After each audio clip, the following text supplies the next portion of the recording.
Dans cette vidéo, nous allons nous concentrer sur la création d'un autre type de famille 2D, à savoir les étiquettes qui vont nous servir à afficher un certain nombre d'informations qui auront été imbriquées au sein des objets et des volumétries 3D du projet.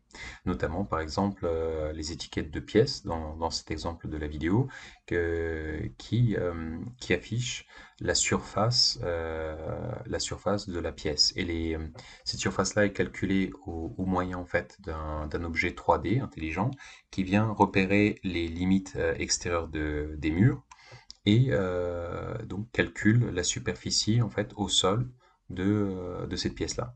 Et dans un deuxième temps, cette étiquette-là, elle fait venir et intervenir une deuxième information qu'on a imbriquée au sein de la famille de pièces, qui est le nom de la pièce, à savoir que les données d'identification sont le salon N-00. Maintenant, on va apprendre à faire une étiquette de pièce customisée. Pour ce faire, je vais aller dans Fichier, donc Fichier nouveau, et créer une nouvelle famille issue d'un gabarit d'annotation, puisque ce sera une famille d'annotation. Et au sein des familles d'annotation, je vais aller chercher celle qui s'appelle étiquette de pièces métriques. Donc c'est ce gabarit-là qu'il faut choisir pour créer des étiquettes de pièces.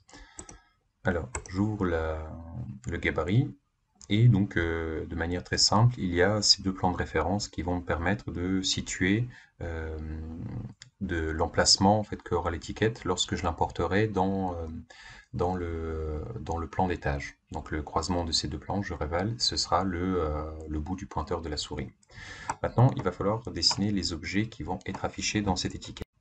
Alors, dans un premier temps, cette étiquette sera constituée de deux corps de texte, un qui va afficher le nom de la pièce et un qui va afficher la surface de cette pièce-là. Et je vais faire intervenir non plus, comme dans la précédente vidéo, l'outil texte, mais l'outil libellé.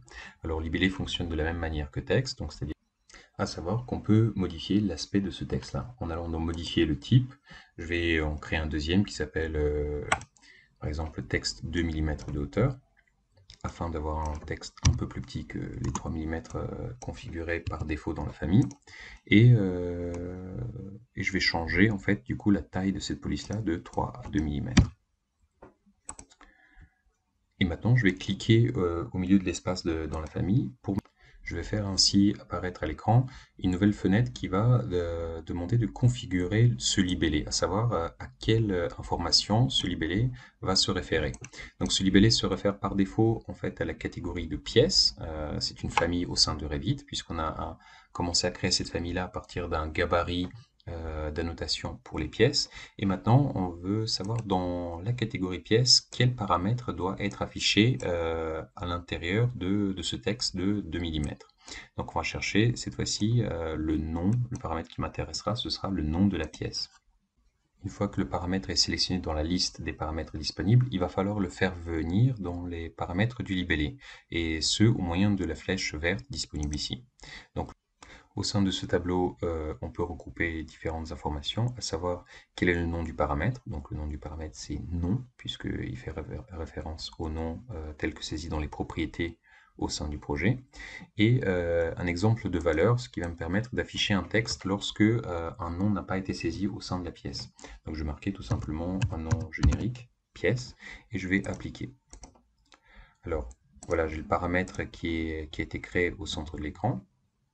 Je vais le positionner au milieu donc du coup, proche de mes axes d'importation, et je vais aller chercher à créer un deuxième paramètre, savoir donc un deuxième paramètre qui va faire venir cette fois-ci la surface de la pièce. Donc je crée un nouveau paramètre et je clique à l'intérieur et je vais chercher parmi les paramètres de la catégorie pièce celui qui est disponible et qui va me permettre d'afficher la surface. Et cette surface-là, par exemple, je vais lui dire que je voudrais que par défaut, ce sera donc 0, 0, pour attirer mon attention sur le fait qu'il n'y a aucune pièce qui a une surface de 0, et lui créer un suffixe mètre carré. Voilà, donc j'ai deux étiquettes présentes au sein de la famille actuellement. Et maintenant, je vais sauvegarder cette famille-là et voir comment elle se comporte au sein de mon projet. Donc je vais remplacer toutes ces familles d'étiquettes là, qui s'appelle étiquette de pièce, nom et surface, c'est le nom de la famille, par une nouvelle famille que je suis en train de créer dans le fichier d'à côté. Donc cette nouvelle famille, je vais le sauvegarder de nouveau sur le bureau et je vais l'appeler F3DF underscore étiquette pièce, nom et surface.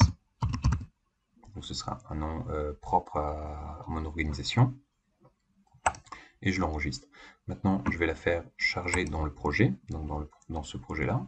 Et ce que je vais faire, c'est que je vais sélectionner une des instances d'étiquette préalablement, et je vais dire que je veux sélectionner toutes les occurrences visibles dans cette vue-là. Donc il va sélectionner l'ensemble de ces étiquettes-là, que je vais vouloir remplacer par la nouvelle étiquette créée juste à l'instant.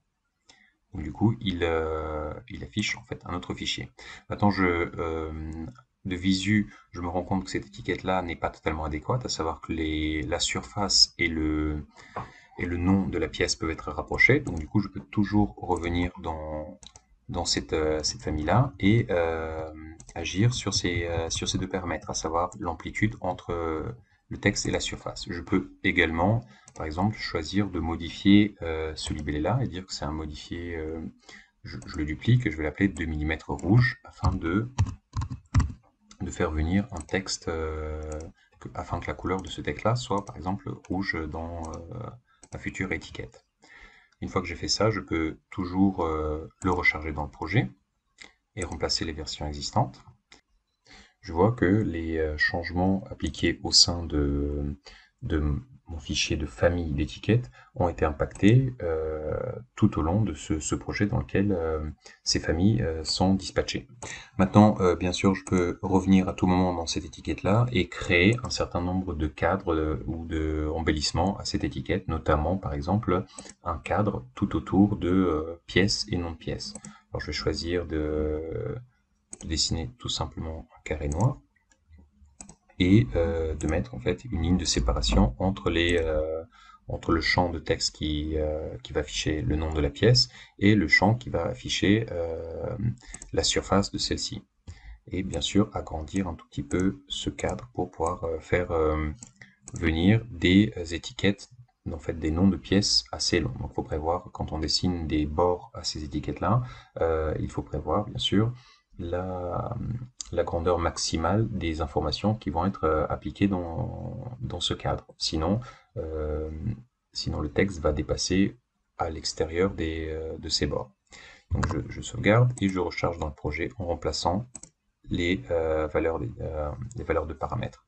Le cadre est un peu trop grand, je peux à tout moment revenir et rapetissir ce cadre.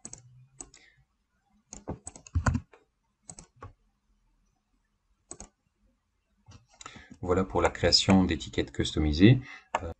Et c'est la fin de ce chapitre dédié aux familles 2D.